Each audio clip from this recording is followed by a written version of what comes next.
Snow white और 7 बौने। एक बार की बात है, एक दयालु रानी थी जो एक बर्फ से सफेद महल में एक मुग्ध वन में रहती थी।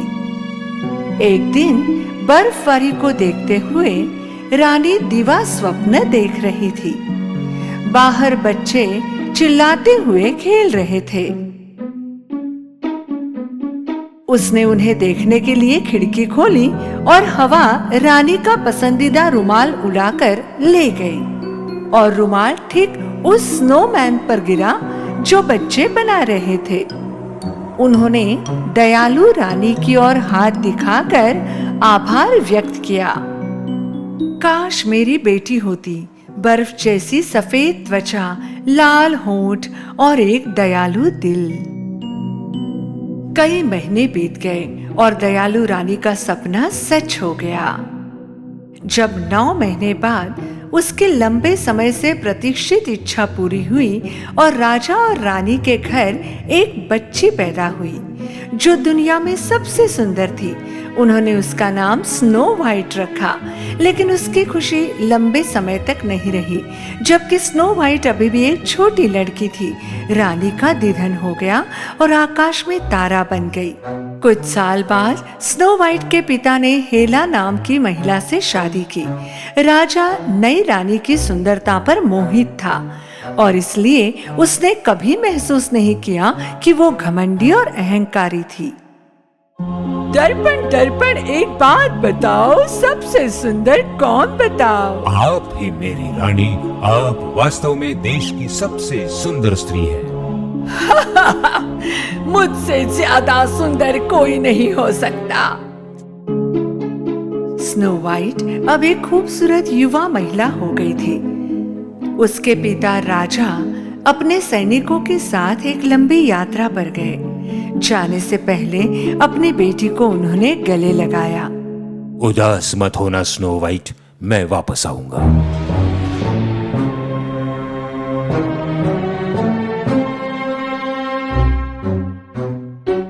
एक दिन दुष्ट रानी हेला ने उसके नौकर डंकव का निर्माण किया।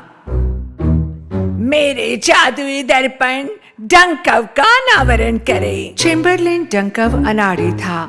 उसने अपने शरीर से कवर हटा दिया। मूर्ख, चले जाओ यहाँ से।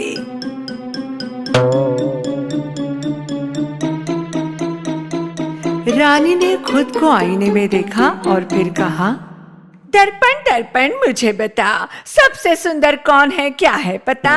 जादुई दर्पण ने उसे उत्तर दिया, इस भूमि पर मेरी रानी, अब आप सबसे सुंदर नहीं है, स्नो वाइट सबसे सुंदर है।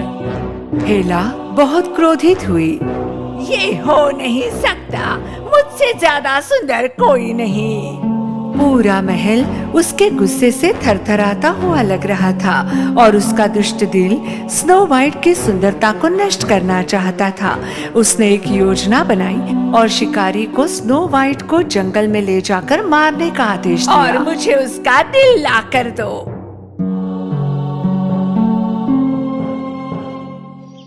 स्नो वाइट ने शाही शिकारी पर भरोसा किया और उसके साथ जंगल में चली गई। रास्ते में उसने जमीन पर एक घायल पक्षी देखा। स्नो वाइट ने उसके पंख ठीक करने में मदद करने के लिए पक्षी को उठाया। उसके पीछे से शिकारी उस पर झपटा और स्नो वाइट को मारने के लिए उसने अपना धनुष निकाला। उसने उस पर निशाना लगाया, लेकिन वो देख सकता था कि स्नो वाइट का दिल मोम की तरह था। उसने घायल पक्षी को पकड़ रखा था और उसने फैसला किया कि स्नो वाइट को मारना गलत है। स्नो वाइट, उसने मुझे तुम्हें मारने का आदेश दिया। मैं तुम जैसे अच्छे और दयालु व्यक्ति को कैसे मार सकता हूँ? कौन मेरी जान लेना चाहता है? रानी हेला, आपको भागना होगा और छुपना होगा। शिकारी ने झूठ बोलकर हेला को गुमराह करने का सोचा और स्नो वाइट के बदले एक जंगली सुअर को मार दिया ताकि वो हेला को सुअर का दिल दे सके और हेला को लगे कि स्नो वाइट मर चुकी है। राजकुमारी घबरा गई, अंधेरे जंगल में भाग गई। वो रात भर तेज शाखाओं और चमगादड़ से जूझती रही जब तक उसे आगे का रास्ता नहीं मिला। वो पेड़ से टकरा गई और ठंड अंधेरे से घिरे फॉरेस्ट में सो गई। जब शिकारी महल पहुंचा तो वो सीधा हेला के पास पहुंचा। मैंने आपकी आज्ञा पूरी कर दी है। रानी हेला ने बॉक्स लिया और दिल की जांच की। उसने मान लिया कि स्नो वाइट मर चुकी है और उसकी दुष्ट हंसी से महल गूंज उठा। आखिरकार जब सुबह हुई तो स्नो वाइट के भरे जंगल में आंख खुली। उसके सामने एक प्यारा सा घर था। एक छोटे बगीचे और बाड़ के दीवार के साथ छोटी सी खिड़कियां, एक गोल हरा दरवाजा, एक डोर बेल के साथ। उसने घंटी बजाई लेकिन किसी ने जवाब नहीं दिया और जब वो दरवाजा खटखटाने पहुंची तो वो खुल गया। अंदर सब कुछ इतना छोटा था कि ऐसा लगा जैसे वो खिलौने के घर में हो। छोटे बर्तन, छोटे चम्मच, ग्लास। जब उसे सूप का एक छोटा कटोरा मिला तो भूख लगने के कारण उसने सूप पी लिया और फिर एक छोटे से बिस्तर पर सो गई। कुछ दूरी पर घर के मालिक खदानों में अपना काम करके वापस आ रहे थे।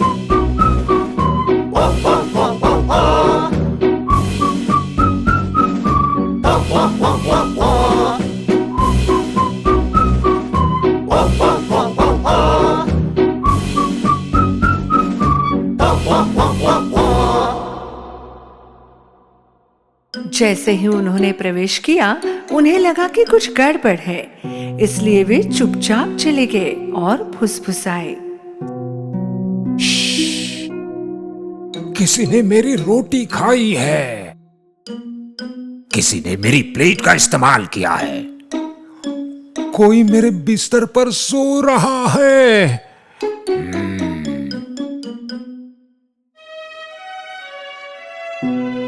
कितनी सुंदर लड़की है। ओए पकड़ो, अरे पकड़ो, अरे पकड़ो, पकड़ा, ओ नहीं, पकड़ो,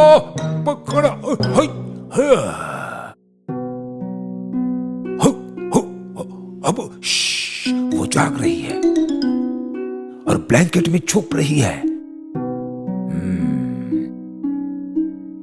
छोटी लड़की, हमसे डरने की जरूरत नहीं, हम 7 बौने हैं।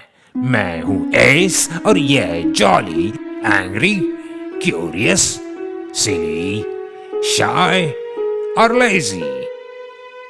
ओह, मैं स्नो वाइट हूँ। मुझे खेद है कि मैं आपके घर घुस गई। स्नो वाइट ने उन्हें अपने साथ हुई हर बात बताई और बौने उसकी कहानी सुनकर बहुत दुखी हुए। उन्होंने कहा कि वो उनके साथ उनके छोटे से घर में रह सकती है, लेकिन केवल एक ही छत पर। हमें गाना बहुत पसंद है। क्या आपकी आवाज सुंदर है राजकुमारी? स्नो वाइट है मेरा नाम। आज महल से मैं बहुत दूर हूँ। मैं आकाश को देखती रहती हूँ, अपनी माँ से बात करती हूँ जो सितारों में है। मुझे जंगल में खुशी मिली है। मेरे छोटे दोस्त मेरी रक्षा करते हैं। उनके छोटे दिल अब उम्मीद से भरे हैं। अच्छे छोटे दिल फिर से जीतेंगे।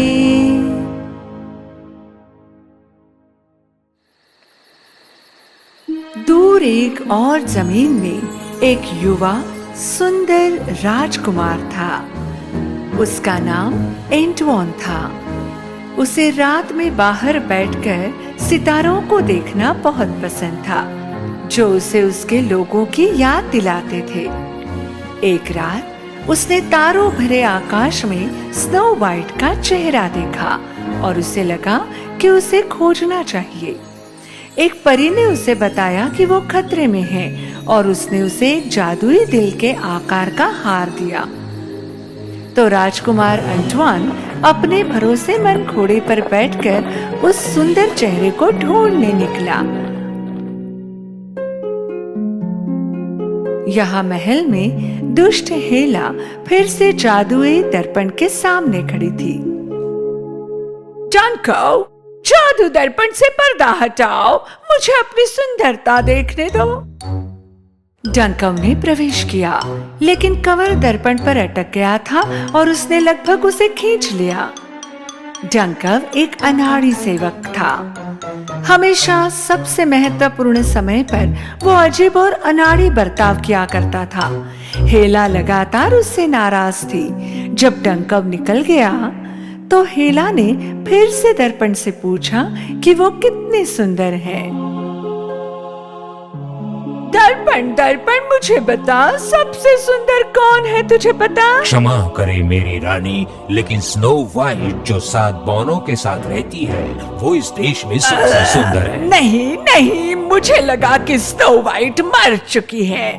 हेला पूरी रात जागती रही। स्नो वाइट को एक बार हमेशा के लिए मारने के लिए उसने दुष्ट योजना बनाने का फैसला किया। सबसे अच्छा तरीका खुद का रूप बदलना होगा, इसलिए वो एक प्यारे से खरगोश में बदल गई। सुबह बौने काम पर चले गए। एक एक करके उन्होंने गाल पर स्नो वाइट को चूमा और खदान के लिए चल पड़े, एक चेतावनी देकर। अब राजकुमारी, अजनबियों के लिए दरवाजा मत खोलना, ये सुरक्षित नहीं है। जंगल शांत लग रहा था और स्नो वाइट ने बगीचे में फूलों को पानी देना शुरू किया। राजकुमारी ने बगीचे में बैठे एक छोटे खरगोश को देखा जिसे चोट लगी थी। उसने जाकर उसे उठाया और घर के अंदर ले आई। उसने खरगोश की चोट पर पट्टी बांधी और उसे बौने के बिस्तर पर धूप में आराम करने सुला दिया। बनी सोया हुआ लग रहा था, पर जैसे ही स्नो वाइट कमरे से बाहर गई, खरगोश ने अपनी आंखें खोली और कमरे में देखा। और फिर वो उछला उछला उछला और हेला में बदल गया। यही योजना उसने बनाई थी। उसने तकिए में बैंगनी जहर डाला, ये सोचकर कि राजकुमारी वहां सो जाएगी और जहर से मर जाएगी। स्नो वाइट बगीचे में काम करके इतना थक गई थी कि वो आराम करने के लिए अंदर आई। वो उस जहरीले तकिए पर अपना सिर रखने ही वाली थी स्नो वाइट, जब उसने सुना कि बौने घर आ गए हैं। राजकुमारी उनसे दरवाजे पर मिली और रात के खाने के बाद उन्होंने रात भर नृत्य किया। फायरप्लेस के सामने स्नो वाइट सो गई और उसने जो भी किया अच्छा किया, क्योंकि इसके कारण वो जहरीले तकिए पर सोने से बच गई। जब हेला अपने महल में लौट आई, तब डंको उसके दरवाजे की रखवाली कर रहा था। ये सोचकर कि उसकी योजना सफल हो गई है, वो जादुई दर्पण के सामने चली गई। दर्पण दर्पण, मुझे बता, सबसे सुंदर कौन है, पता? मेरी रानी, स्नो वाइट जो 7 बौनों के साथ रहती है वो आपसे अधिक सुंदर है। नहीं नहीं नहीं नहीं, मुझे इस दुनिया में सबसे सुंदर होना है। मैं स्नो वाइट को मारने की योजना बनाऊंगी। कुछ दिन बाद जब बौने खदान में काम कर रहे थे, स्नो वाइट बौने के फटे हुए कपड़ों की सिलाई कर रही थी और फिर उसने दरवाजे पर एक दस्तक सुनी। दरवाजा 3 बार खटखटाया।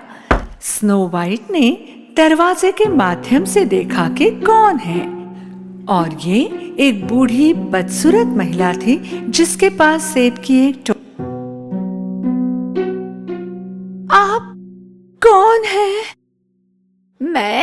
एक विक्रेता हूँ। मेरे पास बहुत स्वादिष्ट सेब है, क्या आप खाकर देखना चाहोगी? स्नो वाइट को पहले दरवाजा खोलने से डर लग रहा था, लेकिन उसे लाल सेब बहुत पसंद थे। ये लो, इसका आनंद लो मेरी सुंदर बच्ची, मेरी तरफ से। स्नो वाइट ने बूढ़ी महिला द्वारा दिया गया सेब लिया और एक निवाला खाया। सेब में जहर था। मदद के लिए चिल्लाने से पहले ही वो जमीन पर गिर गई।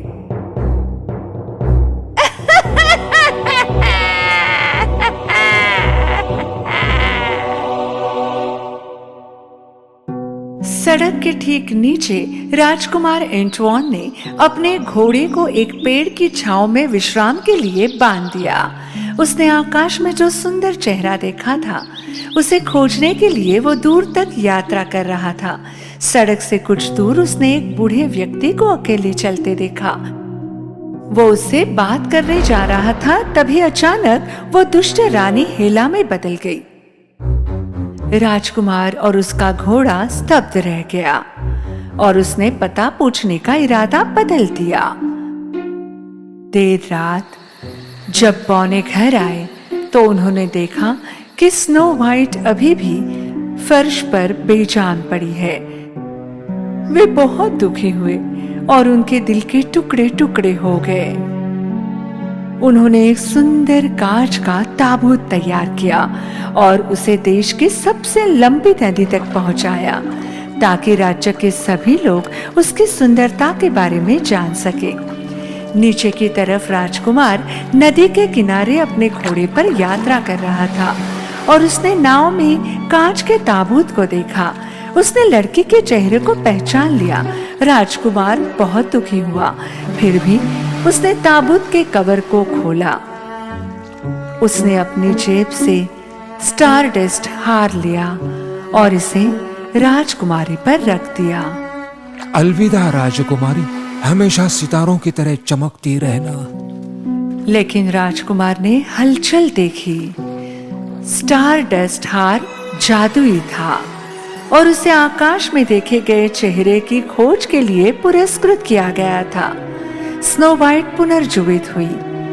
जब उसने अपनी आंखें खोली तो उसके सामने उसे जीवन दान देने वाला एक सुंदर राजकुमार खड़ा था, जिसे देखकर वो आश्चर्यचकित रह गई। जब वे किनारे पर आए तो स्नो वाइट के महल पहुंचे तो उसने और राजकुमार एंटवान ने राजा को सब कुछ बताया। जब राजा को पता चला कि रानी हेला ने स्नो वाइट के साथ क्या किया है, उसने उसे राज्य से निकाल दिया। राजा ने जादू के दर्पण और हेला की सभी वस्तुओं को महल के तहखाने में बंद कर दिया।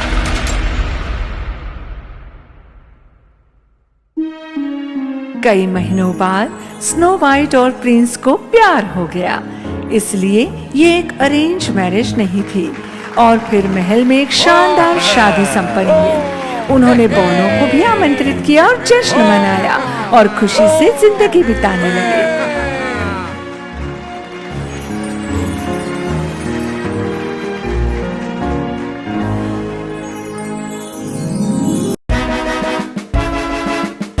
एक समय की बात है, एक राजा था जो अपनी 12 सुंदर बेटियों के साथ रहता था। वो 12 प्रिंसेसेस के साथ एक बहुत बड़े और सुंदर घर में रहते थे। राजा अपनी बेटियों का पूरे दिल से ख्याल रखता था और जब भी रात को सोने जाता था तो राजा उन्हें बाहर जाने की इजाजत नहीं देता था। पर हर सुबह जब भी प्रिंसेसेस उठती थीं, तब कुछ अजीब हो जाता था। उन प्रिंसेसेस के जूतों को जैसे किसी ने सारी रात पहनकर नाच कर रखे हुए हों। उस राजा को अपनी बेटियों के लिए हर दिन नए जूते खरीदने पड़ते थे और अगले ही दिन वो सारे जूते इस्तेमाल किए होते थे। ना तो राजा और ना ही उनके महल के सिपाही इस जूतों के राज को सुलझा पा रहे थे। ये कैसे मुमकिन है? कैसे ये जूतों की जोड़ी एक ही रात में इस्तेमाल किए हुए लग रहे हैं? हुजूर, हम भी नहीं समझ पा रहे। आखिर में राजा ने कहा, जो भी कोई मेरी बेटियों के जूतों का राज सुलझाएगा, उसकी शादी मैं अपनी किसी भी एक बेटी के साथ कराऊंगा, उसे अपना दामाद बनाऊंगा और मेरे मरने के बाद उसी को राजा बना दिया जाएगा।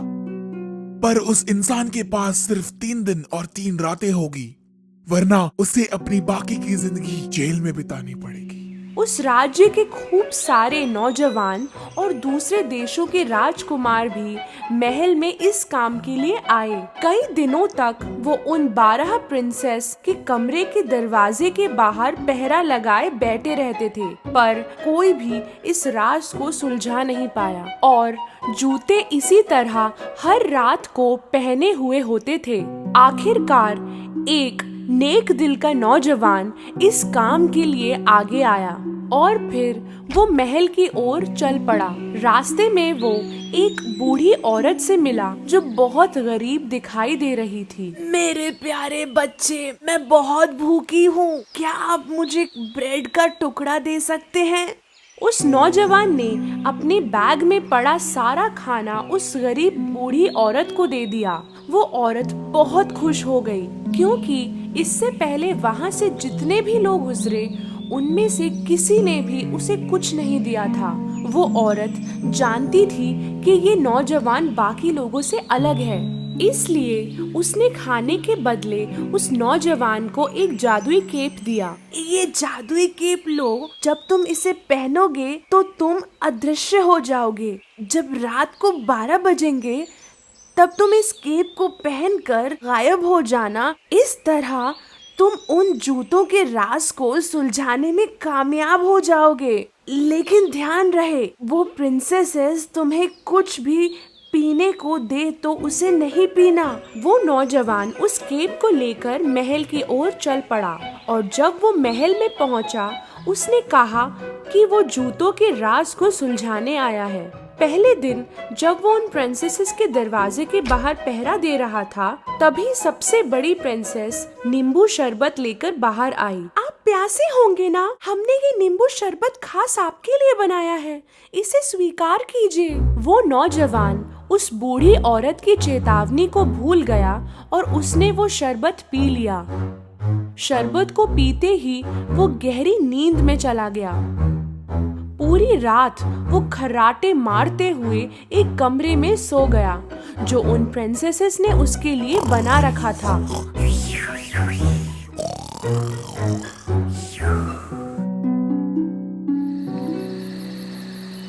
जब सुबह हुई तो वो नौजवान डरकर खड़ा हो गया।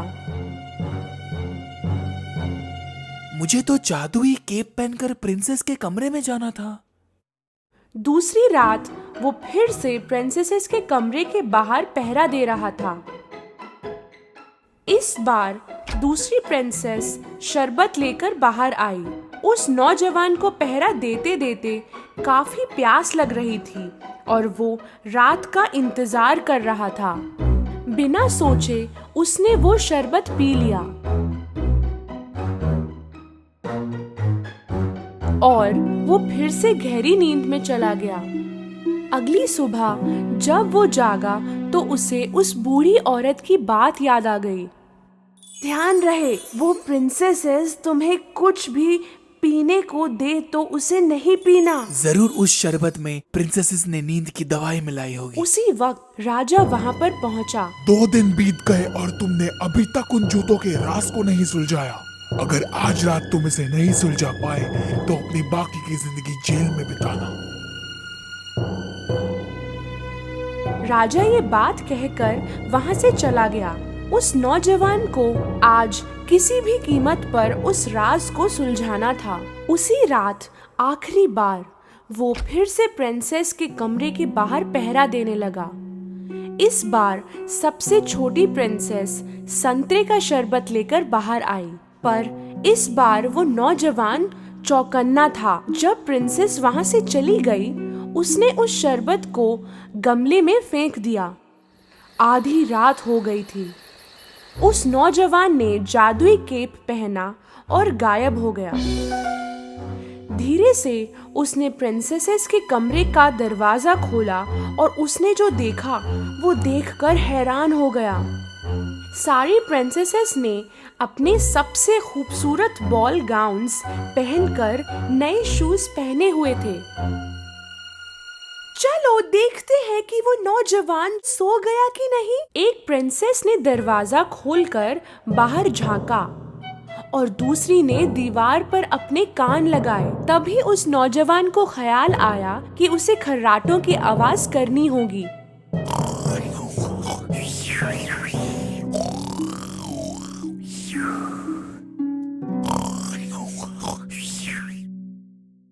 सबसे बड़ी प्रिंसेस ने बेड को एक तरफ सरका दिया और 3 बार ताली बजाई। बेड की दूसरी तरफ से एक छुपा हुआ रास्ता खुल गया। उस नौजवान को अपनी आंखों पर विश्वास नहीं हो रहा था। एक एक करके सारी प्रिंसेसेस उस रास्ते से बाहर गईं और नौजवान भी उनके पीछे चला गया। ये छुपा हुआ रास्ता सीढ़ियों की तरफ जा रहा था, जहाँ 100 सीढ़ियाँ नीचे की तरफ जा रही थीं। तब उस नौजवान का पैर गलती से एक प्रिंसेस के स्कर्ट पर पड़ गया। ओह, किसी ने मेरी स्कर्ट पर पैर रखा। ओह, पगली, वो तुम ही होगी। जब सीढ़ियाँ खत्म हो गई तो वो जंगल में पहुंच गई। वो ऊंचे पेड़ों से गुजर रही थीं, जिनकी सुंदर सफेद डालियां थीं। नौजवान ने एक डाली तोड़ी और उनका पीछा किया। काफी समय तक चलने के बाद वो प्रिंसेसेस एक नदी किनारे जाकर रुक गईं। उस नदी में 12 नाव थीं और उनमें 12 प्रिंस उनकी राह देख रहे थे। वो प्रिंसेसेस नाव में जाकर बैठ गईं और नौजवान आखिरी नाव में बैठ गया। नाव आज कुछ भारी लग रही है, जैसे कोई और भी इसमें बैठा हो। अजीब है। ओह, सपने देखना बंद करो। नदी पार करके वो सारे एक बड़े चमकदार महल में पहुंचे और उन्हें अंदर से संगीत सुनाई दे रहा था। जब उस नौजवान ने खिड़की से झांका, उसने देखा काफी लोग अंदर नाच रहे थे।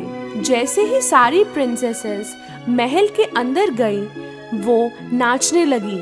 वो नाचते नाचते थक गईं, पर फिर भी नाचते ही रहीं और इसलिए उनके जूते पहने हुए लग रहे थे। नौजवान अपनी भूख को बर्दाश्त नहीं कर पा रहा था। उसने टेबल पर पड़ा केक का एक टुकड़ा उठाकर खा लिया। छोटी प्रिंसेस ने ये देखा, मेरा केक हवा में उड़ रहा है, जैसे कोई अदृश्य इंसान उसे खा रहा हो। बकवास बंद करो। नौजवान ने सबकी नजर बचाकर सुनहरा कप टेबल से उठाया। प्रिंसेसेस सुबह होने तक नाचती रहीं। फिर वो नाव में बैठकर नदी पार कर गईं। जंगलों से गुजरते हुए, सीढ़ियों से चढ़ते हुए आखिरकार अपने महल में फिर से पहुंच गईं, पर उनके जूते फिर से पहने हुए थे। वो नौजवान बहुत खुश हुआ क्योंकि उसने आखिर में पहने हुए जूतों का राज सुलझा ही लिया।